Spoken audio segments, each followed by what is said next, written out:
I want to go through fucking hell. I want to do it with a goddamn smile on my face because fuck, I could have done it. That burns. I don't want to feel that anymore.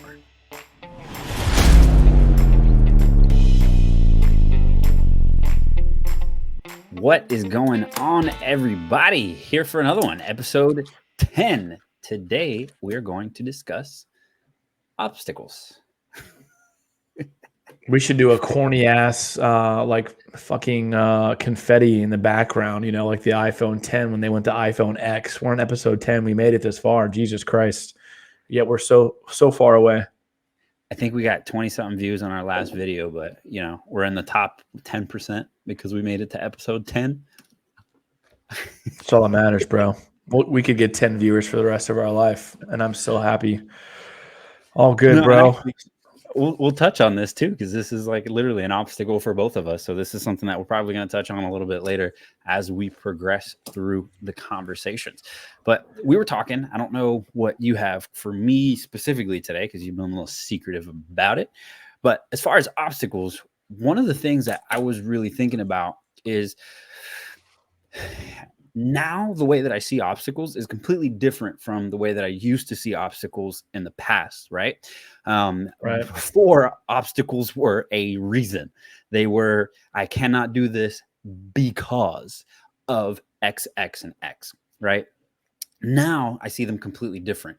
So this conversation is going to be based on how literally I think about it and how I see it now, but I do relate to it from a previous perspective of it being what most people refer to them as like roadblocks or something like that.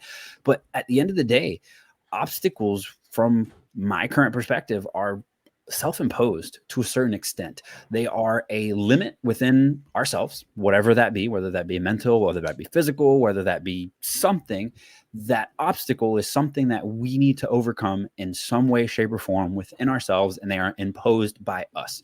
And one of the big things, and I've mentioned it before, is literally if somebody else can do it, I can do it too. Therefore, it's possible. So it's not really an obstacle. It's just a matter of like, how do I do the thing? So that's the way that I see obstacles now. It's just a matter of like, sit back, plan, figure it out. I may not get it right, and I'm not talking about anything in particularly specific right now, but you have to go back and think about what it is, think about the result that you want, and then take some sort of action to actually get there. Whatever that action is, if it's wrong, do something else. If it's right, you done figured it out. So I try to break stuff down into like, what can I do or how can I do this? I try to do some background research on whatever the obstacle is, but like now I just see obstacles as something that I need to learn, that's a gap, that's a pain point, that's a difficulty kind of from the conversation that we had last week, that is an area that needs to get filled in some way, shape, or form. When you think about the obstacle and the obstacle is the way type dialogue, man, the reason why I'm super passionate about it specifically is just researching Stoicism. So when I think about the definition of what obstacle is to me, I agree with everything you said.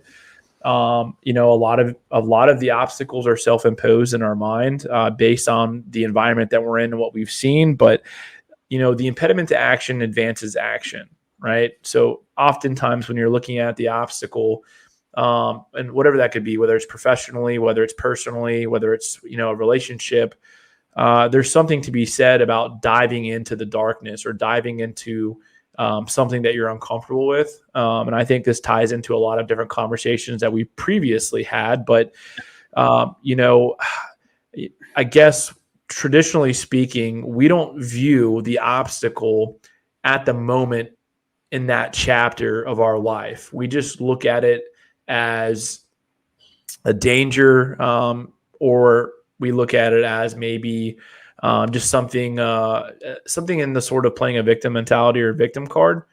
And then you'll fast forward a year or two later and you'll see, hey man, like that was that journey or that chapter that I went down that was extremely hard or extremely painful was necessary. And you hear that all the time. It's necessary for failure. It's necessary for this or that.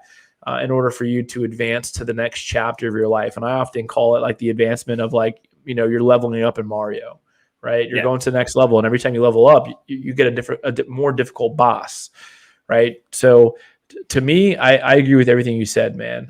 I do think some of it's self-imposed. I don't agree with all of it being self-imposed. There are some things externally that we can't control. The only thing that we can control is how we view the obstacle. And then there's other limitations that we put on ourselves that we would say no to or try not to go down that path. If that makes sense. Yeah, 100%. Absolutely. So going off of what you said, so if not all of the obstacles are internal, it's an external obstacle that you have to overcome.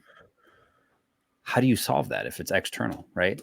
Don't you have to literally bring it inside, make it something that you have a level of control over to overcome the obstacle? You can't control anything externally. The only thing you can control is internally. Yeah, so if it's an external obstacle, how do you actually get to that point where you can do something about it? You just change your mindset. So you're going to. I'm sorry. You got to make it internal. I don't know that you have to make it internal. I don't. Depending on what route you're trying to go in this conversation. So maybe I'm not picking up what you're throwing down over here, but I mean, I can't control people doing shit, shitting on my life. Specifically, like if I couldn't get into a car wreck, I can't control that. If I was driving a vehicle safely, correct defensive driving, and somebody T-boned me because they weren't paying attention, that's the only thing that I can control internally is how I react to that, and or making sure that I have the correct car insurance, uninsured motorist, whatever it may be, to protect me from that particular accident. And then I have two ways after it. Like I could try to seek out and destroy that person's life, or financially, or personally or professionally, which most people could do, or I could try to take it with a grain of salt and say, hey man, shit happens and accidents happen. Obviously it's easier said than done. I'm just using this to paint a picture for a metaphor. So haven't been in a car accident, so I can't necessarily speak to that specifically, but you just got to change the lens of which you're looking through. So I can't control that happened to me. I can't control what I can do about it in the aftermath. And I have two decisions that I have to make. Like you always have a choice, but I don't know that you can control it. I got you. I'm just like literally picking your brain. No, you didn't tell me that right off the rip. God damn it. So, but no, and I listen. There's certain things I believe 100% that are self-imposed to your conversation for sure, man. And that's just, and some of those things are self-imposed consciously, and some of them are self-imposed subconsciously. But there's a lot of things that aren't in our control, and there's a lot of things that are in our control. So I'm sure we can dialogue over the next hour or so about what that looks like. So let's go through what's probably been either the most recent, and whichever one you prefer to dialogue. But what's the most recent obstacle that you had, or the first big obstacle that you had where you recognized the difference between playing a victim mentality, that the obstacle happened to you, not for you? You know what? It kind of has to do a lot with like my mentality as a person now, comparatively speaking to before. So now my, I guess, biggest obstacle is doing what I want to be satisfied, right? Like before I was chasing the bills, right? What I needed to pay, what I needed to do. Now I'm trying to be satisfied in what I do and, make some money to live. So literally what we're doing right now, right? We're having like conversations about self-development, conversations that we've had off the books for years. Now we're just having these conversations in person, here for people. But making that decision, having the confidence and the, screw it to do it, is literally an obstacle on its own. So currently, literally everything that I'm doing to be more satisfied in the actions that I'm taking is an obstacle, because 3-4 years ago, that wasn't the case. Like I just didn't have the time because I needed work to make money. And I figured out that like you can literally do both of those things. So it's been part of my learning journey. Big obstacles in the past, I can tell you that there was things that I just didn't believe. Even when I was like 20, 22, 23, when I stopped playing sports, that's probably like the biggest obstacle that I know I didn't overcome. That had I had the mentality that I have now, I would have in the past. And it's just a matter of like in the past, I literally thought just simply, I wasn't good enough, right? I thought that it's not for me. I don't have the stature. I don't have the size. I don't have the velocity. I don't have the insert every excuse here, and didn't think about going about it in a methodical way. Like my brain was literally limited in capacity to what was possible. Whereas now it's not as much, but I didn't overcome those obstacles. Like that's one of the big things is that I'm actually looking for the satisfaction now is because I didn't. Like there was a lot of things that I made as obstacles in my brain and I did not take action on it. I was a completely different person. Seriously, 100%. I was out, I was active, I was confident, but when it came to obstacles in the past, I literally just let it go by. Like I wasn't that person to fucking grab the bull by the horn and make it happen outside of very few specific situations.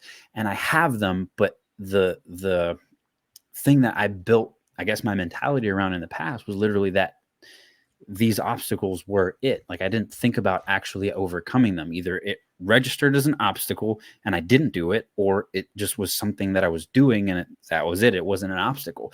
I couldn't distinguish between the two, and I couldn't distinguish that obstacles were surpassable to a certain extent. Whereas now, go ahead. Let me ask you a question then. So, I'll give you like a simulation that just went through my head real fast. So like I equivalate what you just said into passing the obstacles by as being standing in a subway, like riding a train or in a subway, and just going past like all of these doors that you could have went down, right? So that's what popped up in my brain right there. Yeah. And I know you said you don't have a specific pinpoint, but like why now? Like what did it take, or how did the obstacle become the way that you wanted to divulge into in terms of, and not just baseball specifically, but like life? Like what's different now or in the past couple of years and then? Like why did you choose to go down the obstacles way? So even with your doors example, like literally I would see the door was closed and I'd keep on walking until I found an open door. Like that was literally it. But literally the culmination of being fucking unsatisfied. The epitome of like sitting down one day and I'm like, I could have done this and I didn't. Oh, fuck. Well, here it is. It's too late now. Well, I could have done this. Now I can't. Well, shit. Now you go back and I'm like, well, fuck, I could have done it. Right. So doing that enough times will get you to realize that you could have just done it. So I disagree with that. I disagree with that because there's a lot of people that are fucking unhappy. They're not sick and tired of being sick and tired, right? There's complacency. So like for you, and I'm only trying to say this, and I'm sorry to interrupt you again real fast, and I'll hijack it for a second, but there's a lot of people that could be listening, watching, or just out there in the world that they just get to a certain level in life. And I'm going to call it, like, I'll call it 35 years old, man. Psychologically speaking, 90% of who you are is developed by 35. Based on some of the research that I've done. There could be some other, stats out there that I'm unaware of, but just everything that I've done up until to this day, you're developed into who you are by age 35. And anything outside of that is exceptionally hard to change. So you decided to be sick and tired of being sick and tired. But why? Because most people would just accept their fate, man, and accept their fate for how it is. And not push any further. So I will tell you this, first off, for you guys watching, these are our conversations. Like we kind of talk like this and I just like mess with him as much as possible. And then he tries to pick my brain. This is literally how our conversations go. But you know what, to put it the best is like, I saw the things that I thought I couldn't do as possibilities, right? Like I saw it happen enough times. Like I saw that highlight reel. I saw that thing, someone achieving the thing that I said I couldn't enough times to where I had to sit back and like, we're both working, and me very particularly, I'm working on letting go of ego, but I have a big enough ego to have confidence in what I do. sometimes to my deterrent. I may be stubborn, whatever, but I do have a big enough ego to have confidence. And I say ego, but like I can look at something and say, I can do that. And I have the confidence to know that I can do that. Like I hold myself at a high enough standard. I feel highly enough about myself to not put myself down in certain situations when compared to other people, good or bad, whatever. I saw people that I deemed not as good as me achieving more than me. And that just fucking burns me to the core because I have to sit with that, right? I have to sit with that dissatisfaction. Right. I have to sit with that emotion and like, fuck, I could have done it. That burns. I don't want to feel that anymore. Like that literally is what did it, but that hurts because it's nobody else's fault but my own. Like you can't point fingers. I can't do anything else. It is a decision that I could have made and I chose not to. And now I wish I did. I'm not going to do that. There you go. Now we're getting somewhere. That's fucking perfect. No, I think I jotted that down real fast, man. When you watch other people start to achieve things that you're more than capable of achieving, I think one of the biggest things that I've said, and I don't know that I'll coin this phrase accurately. However, I would say, listen, I'm not the most intellectually intelligent when it comes to being book smart, right? And I think book smart's necessary, specifically when studying and or practicing a certain subject, because there's a lot of wisdom and a lot of street smarts that comes with life that you've got to be aware of, right? But I'd venture to say that if you were to compare us historically, just in the country, I'd probably say we're in the up, at least the top 15%. Because I just watch dumb things happen so many times. And I'm just like, Jesus Christ, that person makes $250,000 a year. And, they just drove down the wrong side of the street and they're just fucking clueless, right? And I'm giving you, it's probably a terrible analogy, but I've seen it happen so many times. I'm like, Jesus, they're driving a G-Wagon and they just went down the wrong side of the fucking street. Where did I go wrong in life? Right. Exactly. So I similarly had a similar event that happened that clicked. And I think mine happened halfway early on. But then towards, my mid 20s, I realized I was like, okay, man, there's something in there. Like there's something in there. The difference between me and them likely, and similar to your conversation, I would think, would be making a decision. That's it, man. I think we're all one decision away from being where we want to be at. And the decision is not entirely that hard. We just use, to your term, we use some sort of self-imposed limit or lid on what we think we can or cannot do. And we don't go down that door. One decision could change our entire life. So I totally agree with you. But I would say, just to go back to my original comment, not everybody's there, man. I've watched so many people over the past few years God, I don't even know how old I turned this year. I believe it's 24 or 34, not 24. 34, but like I feel like now that I'm getting to my mid 30s, I'm starting to watch some of my friends or past friends from high school. They're settling in, man. They're getting that dad bod, or they're having their 2 and 3 kids, or they've reached the pinnacle of success to where I guess everything that they dreamed of when they were in high school and or early 20s, getting married, having children, buying their first house, buying a Mustang or a Corvette or an F-150 or a motorcycle or a boat, and they reach that at that age of 30 to 35, and then it's like, what's next? Is it more? Are we good? Is this it? And I think that happens a lot, man. I think it happens a lot. I still feel like selfishly and internally that I'm still a kid. I don't feel like internally I'm an adult. Like I feel like I'm a 17-year-old person who's still at the fucking base of the mountain. Dude, I was thinking about this like 2 days ago. Oh man. You know what's really funny? Dude, I asked my dad. Huh? Go ahead. I asked my dad. He was up here, to visit us a few weeks ago, and I said, "Hey, man, like, how do you view me?" He's like, like, what do you mean? So I'm like, do you still view me like when you think about me, what's the image in your head? Pain. I think it was 14 or 15. That's the image that stuck in my dad's head of me. And I'm like, I'm 34 now, right? And because my dad, I love my dad to death, and this is probably a parental thing, so it's probably not anything specific to you, Dad, if you're watching.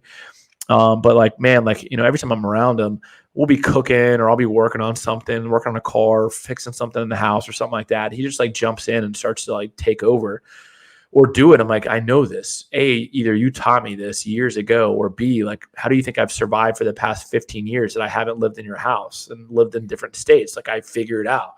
But he still treats me as like I'm a 15-year-old kid. So I finally just asked him one day, and that's what he said. He's like, I just view you as a 14, 15-year-old teenager, man. I can't unsee that version of you. And I selfishly think the same way. I still view myself like, obviously, one day you'll wake up and you'll get out of bed and your back cracks to the left or something. And you'll be like, fuck, I'm 65 years old. But I don't think of myself as a 34-year-old adult, man. I think of myself as like a 17 or 18-year-old adult in my head. I'm still there, Does that make sense? Absolutely. That is a conversation for another day. Editing me will write that down. But I've been thinking about that a lot because this is nothing to do with obstacles, and I'll switch the topic after I get this comment out. But I feel like I've been using the information that I currently have incorrectly because of my level of internal conversation. Like, I feel like the internal voice is not at the current me. Therefore, I cannot use all of my knowledge to the best of my abilities because of that. So that's a very interesting conversation that I kind of talked through with myself the other day. And it's interesting that you kind of bring that up, but conversation for another day. On my last comment, and it's, God, I just have to say it now. The only reason why I know that I'm fucking lying to myself when I think that way is because when I look in the mirror and I see a shit ton of gray hair in my beard, I'm just like, Jesus Christ, dude, what happened? Like, why am I contemplating using just men on my beard right now? But I'm never going to do that. That's the only thing that gives it away is the gray in my beard. But anyways, all right, we'll get back to the conversation. Dude, I've had gray hair since I was 15, straight up. Like, this whole side right here is just, anyways. What you were saying about people hitting that cruise control, hitting that obstacles and being satisfied and dissatisfied in the long term because of it. One of the things that I think about that's a benefit for me, which is honestly a very important reason and why I'm here right now, and it's also a very important situation for you, is that we hit that cruise control. We hit that section in our lives early. You had a kid early on. I had a kid when I was 22. So I literally stopped doing what I wanted to do, started doing what I had to do, and I'm still young. Like, you're still 34. I'm still 30, right? We're still young. So we hit that cruise control stride early. Like, people are living their 35. The people that you're in school with are hitting their 35 right now, but you hit it 10 years ago, right? So 10 years ago when you were 25, that's when you hit that level of dissatisfaction and you were like, oh shit, I'm 25. Let me change. That's a lot more difficult to do at 35 than it is at 25. And for me, so what you're saying, midlife crisis, is what you're referring to essentially, is what modern America would qualify or coin as midlife crisis. Is that accurate? Straight up, 100%. Like, that's it. And it may be something else later on in life, but the fact that we had that early kind of put us in this situation to make that change. And it's interesting because it's a curse and a blessing. Like, it's one of those things that I stressed out a lot a long time ago over where I was in life at that time. And now I look back and I'm like, holy shit, you know how much I learned? You know how much I advanced? Like, do you know, like, the benefit that's my entire life has had over something that I wasn't, particularly excited about at the time. Right. So it's been very interesting, but I really do think that, building an adult life early put me in this spot to now be able to make a change. Something that I think about a lot, and I think everybody knows it. I think when you're going through a shitty time in life, and I think shitty can be defined, and or be an anecdotal statement, but most of the time you don't necessarily recognize that the obstacle was necessary. Like, you're just going down a path just crappy times, and it's super hard. But then, fast forward 2 years later, and you're like, man, I'm so glad I went through that, right? And that's when you really quantify that, I guess. And I was like having an epiphany in my brain at the same time I was making that statement. Like, that's the difference, I guess, when you're on a growth mindset. Is that, back then you went through a shitty time or a crappy obstacle, and then you fast forward it out 2 years later, and you're like, oh, I'm so glad I went through that. And then fast forward to now, where you and I are at specifically, now when shit gets tough, and now you're like, all right, let's fucking go, buckle up, big boy, right? It's going to be fucking tough, but it's absolutely fucking necessary to go down that path, because you're going to come out on the other side of the fucking rainbow, or on the other side of hell, and you're going to come out, faster, smarter, or just a fucking badass, whatever it may be, right? So I guess that's probably a big difference for me if I had to compare then versus now. Like, I'd always go through the obstacle, right? I'd go through hell because it was necessary. And to your point, I had children at an early age, and you did too. So like, you had to go. And I think when you have children, you've got somebody else that relies on you, whether you want to do it or not, you have to fucking do it. Difference between me today versus me 10 years ago is now that I want to go through fucking hell. I want to do it with a goddamn smile on my face, because I know that it's necessary, right? Pain is necessary. Suffering is optional. I think we talked about that last episode, and that continues to be, annotated in my mind as a quote, and it really has been for the past year to 2 years. It's all anecdotal, and it's all a matter of perspective. But that's the biggest difference that when I look at and reflect, it's wanting to go through hell versus back then I had to go through hell. Does that make sense? Absolutely, 100%. One of the things that I was just writing down right now is like, I've never in my entire life been dissatisfied with overcoming an obstacle. Period. Point blank. If I've had an obstacle and I've overcome it, I've always been satisfied. At an earlier age, I can tell you I may have not had enough experience to understand what that obstacle and outcome was. And I didn't have enough of them to like put that together in my brain, because one of the things that you said is like, now you go into the hard times. Like, if it's time to buckle down and grind, like, it's just time to buckle down and grind. Like, this is what we're doing. There's no ifs, ands, or buts about it. It's happening. But before, when it was time to buckle down and grind, it was out of obligation. So everything was resistant to it. Like, it took longer because it was forced. It didn't 100%. Happen like you wanted it to. So as long as you're like fighting the obstacle, whatever it be, like from a physical perspective, like playing baseball, you go through obstacles all the time. Like, you need to do a physical feat. Like, your coach always wants you to be more physical than you are. So you have to do something hard, lift more weight, run longer, throw harder, whatever that is. You do it out of obligation. But when you want to do it to get the result, it then becomes just easy and a part of what you want to do, which is part of the reason why I like straight up didn't succeed, is because it was like, why the fuck do I got to do this shit? Like, I don't want to do this. I just want to play baseball. But in reality, 100%. Like, now I know that I have to. Like, if I want to play baseball, I have to do this. So I'm going to do it. It's going to be hard. It's going to suck. But now I get to play, right? And I didn't have that mentality. Like, I straight up, I didn't have that mentality. You just weren't disciplined back then. Of course I wasn't disciplined back then either. Like, I can't remember at one point in time, in baseball before I got hurt, man. Like, I was always a big boy, and still am. But, I'd go run like during baseball season. I played soccer before baseball season just to stay in shape, because they run the fuck out of you in soccer, right? I played goalie. I played JV goalie in high school, and I played in middle school. I hated running, but I did it. It was necessary. So like, there was a form of discipline that was in there, even though I was still eating fucking Twinkies and fucking drinking Coke, right? But I still put myself through hell to play ball. I wasn't just like purely athletic, but it wasn't from a good place, and the discipline wasn't there specifically, to step up to that championship caliber level. Where now I'm like, you're willing to do a lot more to get to that level, even if athletically your full agility or flexibility isn't there anymore, because the age is certainly tacked on.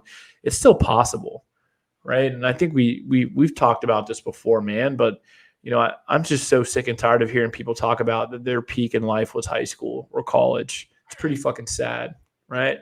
Um, and at one point, I thought that it wasn't going to get any better physically, than it was when in my late teens to my early 20s. And not just from a physical perspective, like I was lifting weights or anything like that, but like, no, that was just your prime. I'm like, there's no fucking way, man. There's no way that's your prime. And that really hit me over the past couple of years. So, I think to your point, like, you got to dive in. You got to have the discipline to go there. But you also have to have a different mindset, where you're going to have to refuse to lose. So it's going to be a little bit harder. It's going to take more time. And there's going to need to be a lot more of a surgical approach to what you're going to do to challenge that obstacle, where back then you were just a kamikaze, man. You just did whatever the fuck you could to jump right in, right? Not really fearing the consequences of what would happen afterwards. No, that's true. And even like for me though, I use baseball as an example, but like literally like schooling was the same thing. Like I did what I had to do. Like everything was just like, why the fuck do I have to do this? Yeah, but there's nothing wrong with asking that question though, because why listen, and I'll talk about an obstacle, and I don't and I'll cut you off right here. Again, I told you I was pretty jacked up about this conversation, but like, dude, like I just came back from New York City, right? And I went to Wall Street and I rang the bell, and you and I back in 2017. We were, pretty big into stocks and trying to figure out how to go down the stock road a little bit. Right. And, being on Wall Street, is pretty fucking cool.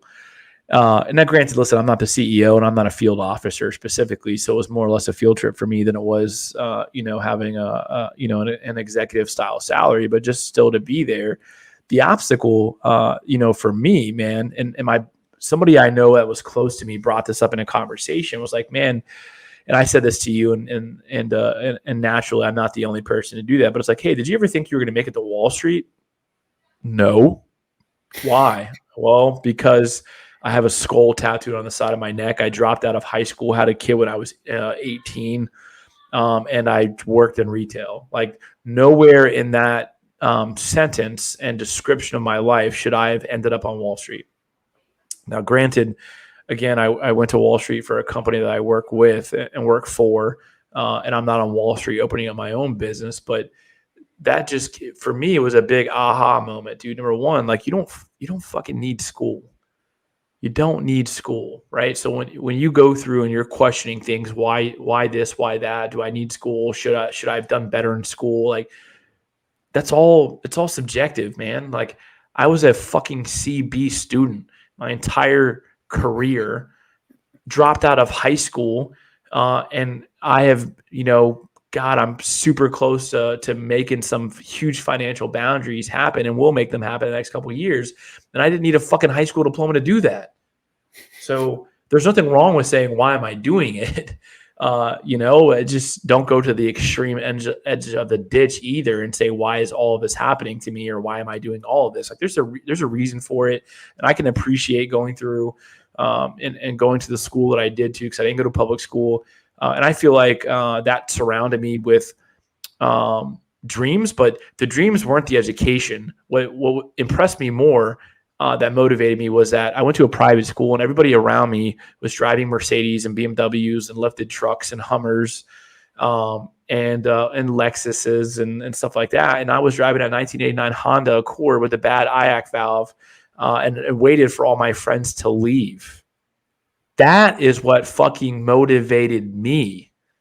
True story, dude. Like I had a Bones skateboard sticker on my hood that covered up a big rust spot. And my car was 3 different colors, between the primer, the clear coat that peeled, and then the traditional paint that was there. And I parked beside an Audi A4, and I parked beside a H3 Hummer that was lifted. And it wasn't the education that motivated me. It was parking between them and feeling like a piece of shit that motivated me. And granted, my parents were hardworking, blue collar parents. They made good money. They put me through private school. So like they did their job as well. But I'm just like, man, there's got to be something. Now, fast forward to having a conversation with my dad about like, oh, like I want to drive a Beamer or Mercedes, or I want to drive that car. I want a nice house. Like the kids that I went to school with were exceptionally, their parents were exceptionally wealthy. My parents' response to all that was like, go to school, go to college, you'll get a good job, and you can have that too. So fast forward 15 years later, I dropped out of high school. I've got fucking tattoos on the side of my neck, my fingers, my hands, and have had them for the past 15 years of my career. And now I'm here. And where I'm at isn't the end of the journey. But essentially I back myself in a corner and force myself to execute at a higher level. But at the same time, everything that people told me what was necessary to be successful wasn't successful for me. So I would say bullshit to what you were just saying. No, dude, I agree with you. I don't think schooling's necessary. I think education is, but education is applied to whatever the hell you want it to be applied to, right? You have to have a level of knowledge and nuance, but school in particular, I don't think, which is interesting because like, that's what the hell your parents tell you, man. That's what my parents told me. But at the end of the day, like now, if I go back and think about it, like me as a parent, like if my kid tells me I don't want to go to college, I'm like, all right, cool. But what the hell else are you going to do? 100%. I was just having that conversation with my daughter the other day. I was like, listen, I'm all for you not going to college because, and let's face it, it's fucking, $50,000 by the time it's all said and done anyways. But at the same time, I'm like, I just can't, I'd support them going to college if they wanted to, but truthfully, like, what are they learning? Unless it's like they're going to school to be a veterinarian or a doctor or a lawyer, like where you're going to need applied studies to learn. Like, and listen, dude, like this is a disclaimer. Like if you went to college 2 years, 4 years, 6 years, 8 years, whatever, like good for you. I'm happy for you. I'm not hating on you. I'm not arguing you. I'm not saying that I'm better than you, but I'm not also agreeing with you saying that you're better than me. So like it's whatever makes you happy and whatever path you chose in life, I'm happy for you. It's just not necessary, man. And I'm so tired of people telling you what's necessary to be successful. Whether you're homeschooled, whether you went to public school, private school, or had an education, didn't have an education, man.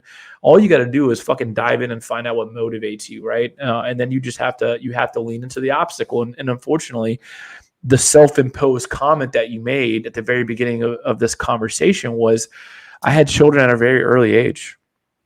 Self-imposed, right? Did not plan that. However, I could also argue myself saying, had I not had children, I wouldn't be here today.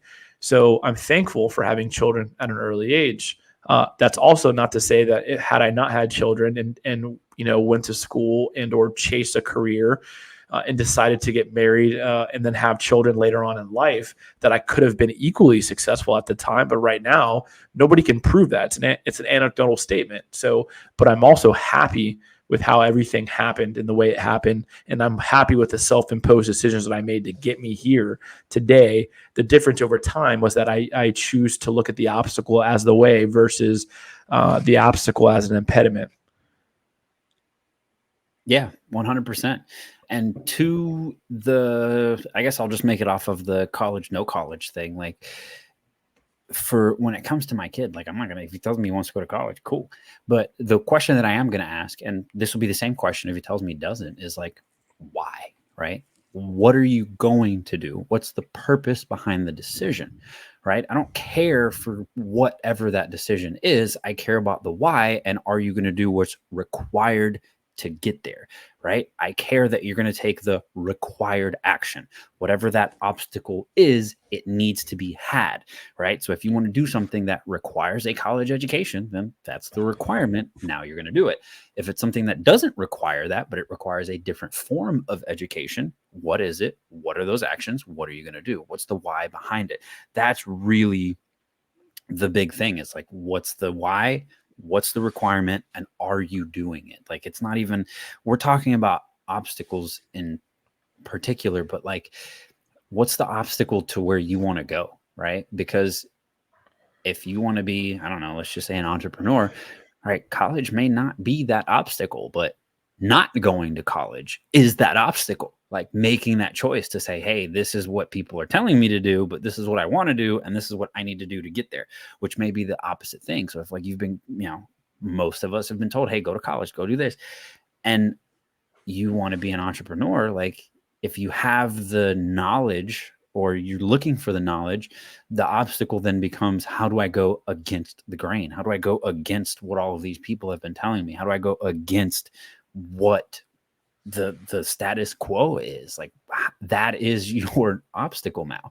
But you always have to go back to your why in terms of what it is that you're looking for. Like, what is that why? What's that driving factor? Because that's the one and only thing that'll keep you going and keep you pushing through those hard times. Like, now my why can literally be because I want to, and I know that that's what I need to do to get the result. It doesn't have to be anything overly complicated if that's truly what I want to do, but there's more to it than just that. Now I just have the ability to make it easier, I guess. Right. No, listen, I totally agree with that as well. Here's what you're going to have to train him for and build up, man. And this is what I'm trying to do with my girls right now is, when traditionally speaking, and hopefully I convey this accurately, but there's a lot of emotion attached to questions, especially when you start to ask why, right? If you start to, if you can ask why from a stoic and a logical place, which I know you're a very logical person, but children are not, they're going to react, and it's going to be more of a reactionary comment. So what I'm working on, just because tone of voice changes, and obviously having a daughter who's close to 18 right now, God, 10 years ago, I wasn't in a healthy state of mind. So like I was, reactionary or emotional in conversation. Now it's like, hey, when I ask why, I'm just curious. It's just a natural curiosity. So when you ask that question, you got to ensure it comes from a curious place as to see like what their answer is versus not being like, well, hey, why don't you want to do that? Otherwise they could I don't want to say take offense to it, but they feel like they feel threatened or they feel like you're judging them. And then you end up lying. Like, I just want my daughters to tell me exactly what they want to do. And then I just want to give them feedback, and I want that feedback to come from a good place, and for them to understand that feedback, and then they can make a decision afterwards. But I mean, listen, I can't tell you how many times my parents told me not to do something and I did it. I wouldn't change it. I wish I could go back and maybe make a couple different decisions because it would expedite timelines. But the failure and the adversity and the obstacles that I put myself through, again, to your self-imposed point, were all necessary in order for me to level up. So I could have saved myself probably 5 years in time from a success perspective had I taken some of that advice. However, I grew infinitely more wise by making the decisions that I made at a much early age when it comes to failing, if that makes sense. Yeah, no, absolutely. I mean, from the other perspective of the why thing, it's like, if I do my job now, that why question doesn't become emotional. Because one of the things that I always 100%. do is I literally tell them, I'm like, dude, I don't care. I'm not going to react to whatever answer you give me. I literally just want to know why. All right. And when you ask that way, it doesn't matter. Now you have to back it up, right? You can't just like say that and then react. Like, you have to be prepared to just like whatever the fuck. Whatever the fuck they say, like, you're not going to get crazy about it, right? That's a whole nother conversation and a form of self-mastery that you have to get to. But 100%, I'm with you on that, dude. I'm definitely not perfect at that because I'm just like, why? Like, please no. But I'm like, I feel like if I react the way that your parents would reacted back in the day, it's only going to create exactly what you don't want to see, right? You're going to push them in that direction. I was having this conversation and I don't remember who, but like my mom's watching this and she is watching this, but like any decision that I made that was different than hers, I was going to end up like a drug addict, drunk, in jail, something along those lines. And that was kind of just a reactionary thing. And don't get me wrong, like I get it now. Like I understand that that's how her parents were. And like, that's what, that situation was with my grandparents. Like it's been passed down and I understand that now. But there was a lot of just like, if you don't do this is what's going to happen. And in reality, it's like, now that I know, I was like, no, that's not the case. I'm just going to do this one thing that has nothing to do with all of those excessive 100%, dude. exaggerations. It's a parental scare tactic, number one. And listen, hey mom, I know mom's watching, but it's a scare tactic, right? I don't think they ever meant it anything other than that. Like, hey, dude, you're gonna end up in the back of that cop car. But some of the parents out there meant it, man. Like, dude, when you want to talk about obstacles, so I've got like 5 key obstacles in my life that I can really think back to that I'm super grateful for. But they were pretty big obstacles, man. And that's one of them was my dad and I got into a pissing match a little bit. And when I was a teenager, man, I wasn't like the most badass teenager, so to speak. So when I say this, I was trying to turn into one. I was tired of being kind of like, I don't want to say run over specifically, but I was also tired of being emotional in a sense. I wanted to be more logical. And, listen, I've always loved art my entire life. And, I wanted to get tattoos. I skateboarded for a long time. That kind of came with the scene. This is before tattoos became as big as what they are now. And so my mom had actually, my parents were divorced, had purchased me some tattoo equipment.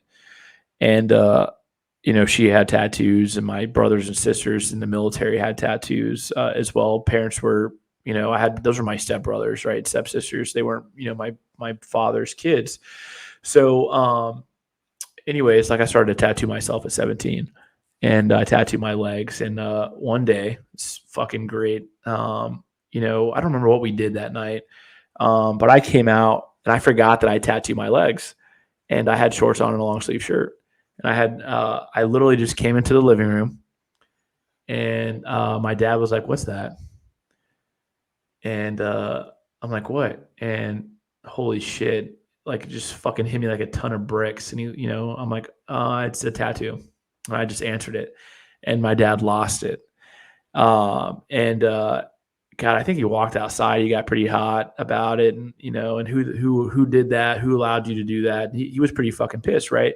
Ultimately, fast forward a few weeks later, I told my dad I didn't want to go to Catholic school anymore. I'm not a religious person. I don't want to be a religious person. I'm more of a spiritual person, and I'm like, Dad, I just think it's irrelevant. I hate the school. I hate the kids there. I think it's a bunch of fuckery, right? And he's like, "You're going to Catholic school." I'm like, "Okay." And so he gave me an ultimatum. He's like, "You can either go to Catholic school or you get the fuck out of my house." So I left, and I never looked back, man. And I didn't talk to my dad for probably over a year after that. I went to live with my mom in North Carolina, and I continued down the tattooed scene, man. And I wouldn't change it. Dropped out of high school. My mom tried to talk me back into going into high school and going into public school, and I was dating a girl at the time, and that's how all bad stories end, so to speak, is women when you're a teenager should have never done it and should have never went, but I did. So, but that was a huge obstacle, man, because I started to get tattooed on my fingers, and I started to get tattooed on my hands, and I was only 18. And so the second obstacle in that first one that I promised myself for, and it was self-imposed, but I did it intentionally. It was like, God damn it, I'm going to get fucking heavily tattooed, and I'm still going to be successful, and I'm going to come back and I'm going to shit all over everybody who said I couldn't be successful. And that was a couple people, like, my dad at the time, though he'll publicly never admit it, told me I wasn't going to make it. And then I had a couple of teachers when I went to go collect my shit from school that said I wasn't going to make it. So the motivation was like, dude, I'm going to be heavily tattooed, and I'm going to fucking succeed. And I'm going to do it all without a high school diploma. And that was the egotistical form in my early 20s and my late teens of me saying, fuck the world. I'll show you what is possible and what's not.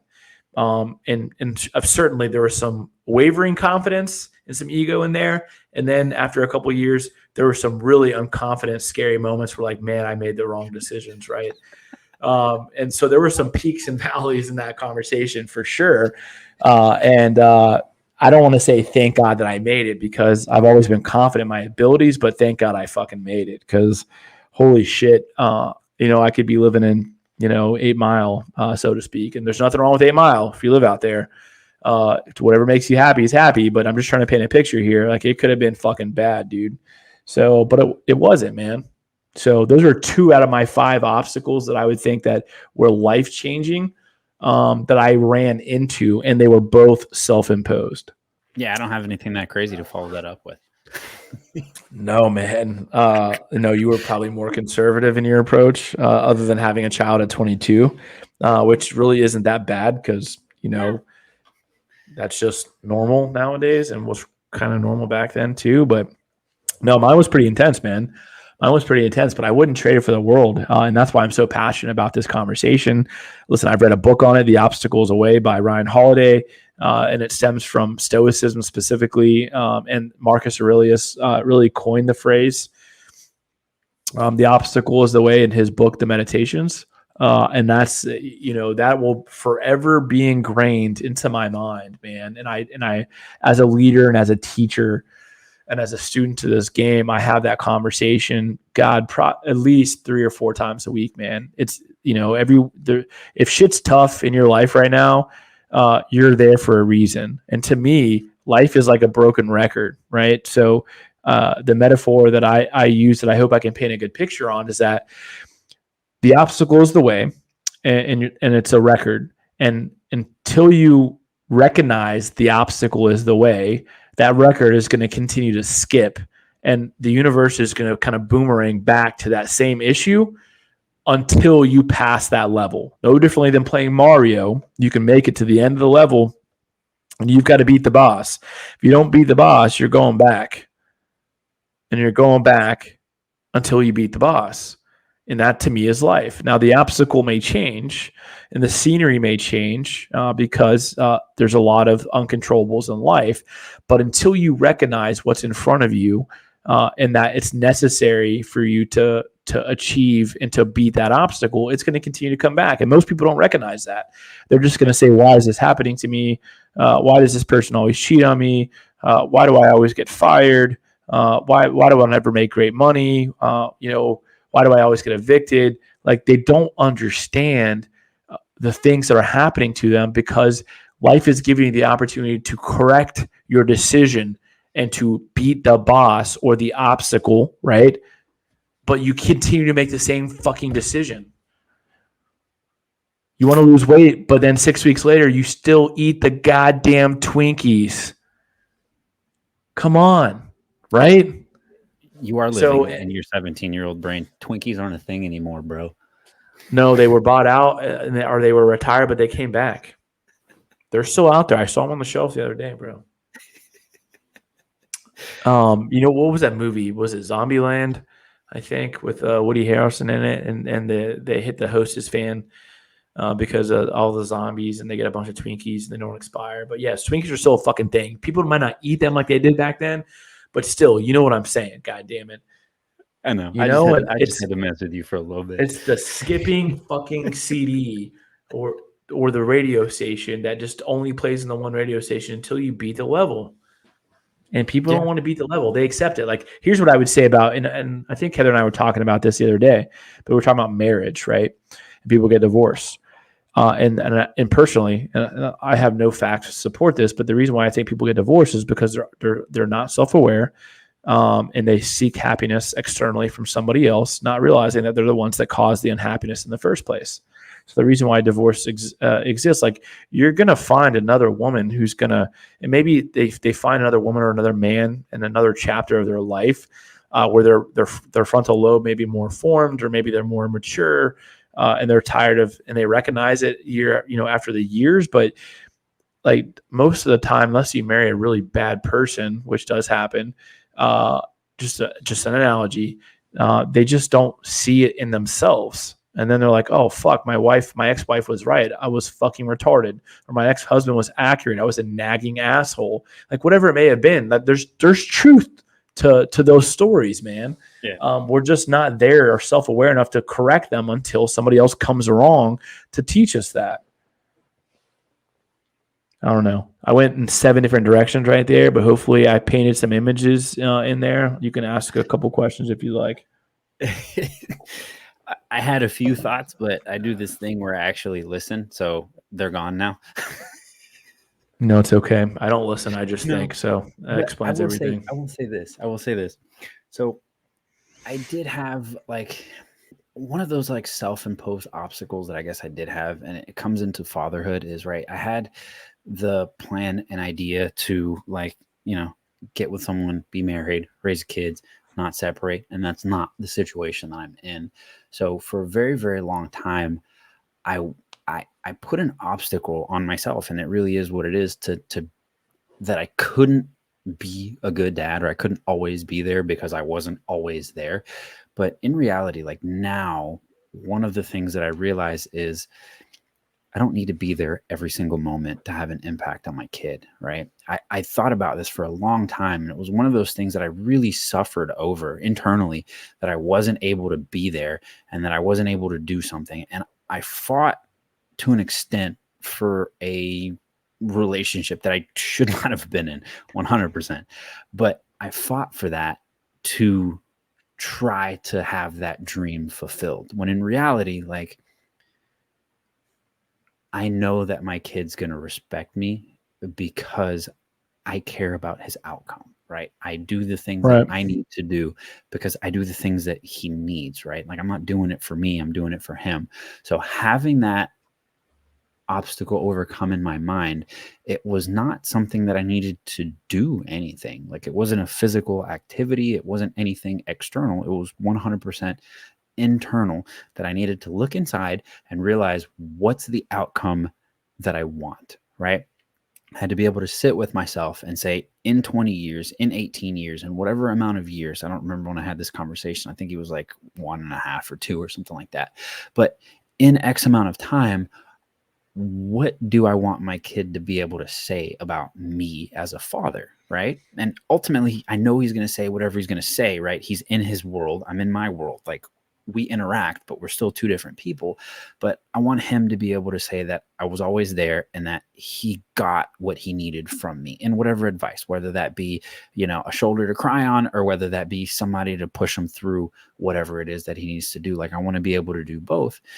And I can do that, right? That opportunity was never taken away. So this was something that I stressed over, and something that I put myself in a not satisfying situation over, simply to try to achieve, when in reality, I didn't need to. So where I'm going with this is simply saying, look at the obstacle, look at the pain point, and you actually have to sit back and realize, what do you actually want, right? Because there's more than one way to get it. It may not be pushing your way through the obstacle. It might be, maneuvering your way around it. It may be taking a completely different course of actions, or realizing that the obstacle, in my case, just simply didn't exist. Like, I could still achieve the goal that I wanted, and I didn't have to change anything. I just had to make sure to do what I was going to do anyways. Right. So sit back, take some time, and actually think about it. This is like one of those things that we were talking about, self-reflection. This is one of the things that, like, when you're in a tough situation, you have to be able to sit back and do. And it is, think about what the hell's going on holistically, outside of yourself. Write it down, think about it in someone else, like, act like you're giving advice to someone else. There's a bunch of ways to detach yourself from a situation, but most of the time, if you're in a hard spot and you want to get out of it, you know what you need to do. Like, you really do. Most of the time, you'll literally tell someone what you need to do and then still not do it. Like, at that point, you really just be honest with yourself and say you don't want to do it, because if you did, you would do it. That's one of the things that I think people probably struggle with the most, is knowing and not taking the action. And then, if it is something, just sit back, think about it, analyze it. If you know the answer, fucking do it, man. Like, if that's really what you want to do and you want to achieve something and there's something stopping you, like, do what you need to do to make sure that that thing isn't stopping you anymore. That's pretty much all I got. Like, I did it for an extended period of time, and like, now it's something that I literally did nothing about, but I changed my mindset around it, and now it's no longer a problem. Like, now I'm more in my kid's life now than I ever thought that I was going to be, to a certain extent, or allowed to be more, more better put. But it's all in here. I mean, I'll end with where I started, man. The impediment to action advances action. Just may not be the way that we think it is. Something's in front of you. You try to move it. physically and it doesn't budge. It's too heavy. So, there could be something else that we need to do in order to move it. And it may not be as hard as what we think it is. And sometimes we overcomplicate the simple and we try to simplify the complicated. So again, the impediment to action advances action. So run into the obstacle, do not run away from it. And you'd be surprised that on the other side of the obstacle, you'll find a different version of yourself.